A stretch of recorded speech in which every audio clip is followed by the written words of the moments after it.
I'm Matt with eTrailer, and today we're going to be talking about the Inno Tire Hold HD Bike Rack on the back of our 2022 Nissan Rogue. Now, this is going to be a great option for you if you're looking for a rack that's going to be able to accommodate really heavy e-bikes with nicer paint jobs. So let's take a closer look at it. Since this is going to be able to hold your heavy e-bikes, it's going to have a capacity of up to 80 pounds. So that's going to be great to get those really heavy bikes on there. Now, a caveat of that is our tilt-away feature. We still have one, but as you can see right here, it's not going to tilt away that far, and it's not going to allow us to open up our hatch completely. Now we'll be able to open it up some. As you can see, it's going to make contact at around this point. They'll still give you room to put anything back here or take anything out if it's a smaller item.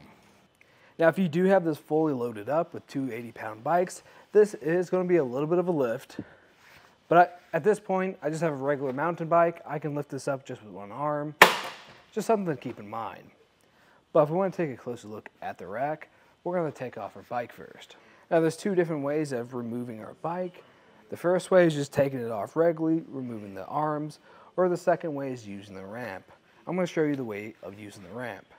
To start off with, I'm going to come over here, and I'm going to press this button and release this front arm. Watch out, this could sway some.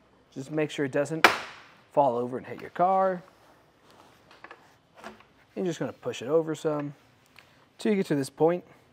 You notice we have this button right here. What we want to do with this button is just push it in, and we'll just lift up on this lever and remove this arm just by pulling it off that tab. Now let this arm drop and give us room to put on our ramp.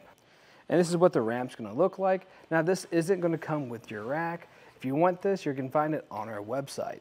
The way it's just going to attach is we're going to line up these two hooks on the front with these two areas where our arm is connected until it's latched on there. And then we'll just come back here and remove this last arm. And that's something I do like about this rack, is that we have that dual wheel mount system. That's going to prevent any scuffing or damages to the paint job on your bike. And then all we have to do is just roll it off our rack, making this process a whole lot easier. And putting everything back up is real quick and easy. All you have to do is lift up on that ramp, and then you can store it in the back of your vehicle, just in that hatch area. You'll have plenty of room back there. We can get some measurements now. So I'm just going to go from our back bumper to the back of the carrier where that handle is. That's going to be a little bit over 31 inches, which isn't too bad. It's something just to keep in mind if you're in a tight space like a parking spot or garage. Now for our lowest point to the ground, that's going to be just about 15 inches, which isn't super great, especially if you are loading this up with really heavy e-bikes, because that's going to cause this to drop down a little bit. And if you're going up a steep hill, you're more likely making contact with the ground. They thought about this though, so they added in this extra support at the bottom, so if you do make contact, it's not going to damage the rack itself. Now, if you want to save on some space, you can. You can actually fold this up in the two spots. This first one's going to be at an angle, and this second spot is going to get a little bit closer to your vehicle.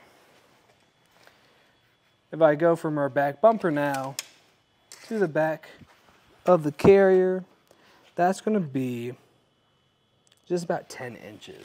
So that's going to save you a lot of space. And how it's going to interact with the back of your vehicle, it's going to block some of your license plates. They'll still be visible though, and your backup camera is still going to be able to be used. I just wouldn't rely on it.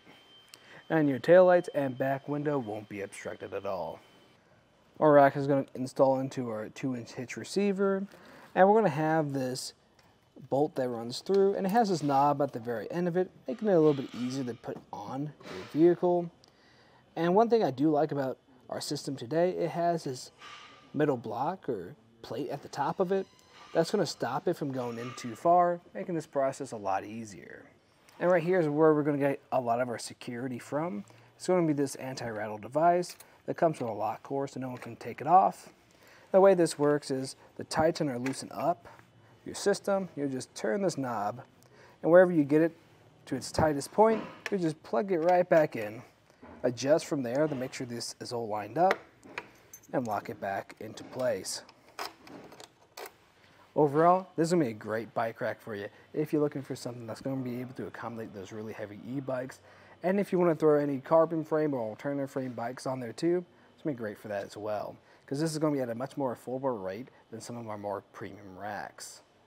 But if you liked everything you saw today, that's just a look at the Inno HD Tire Hold Bike Rack on the back of our 2022 Nissan Rogue.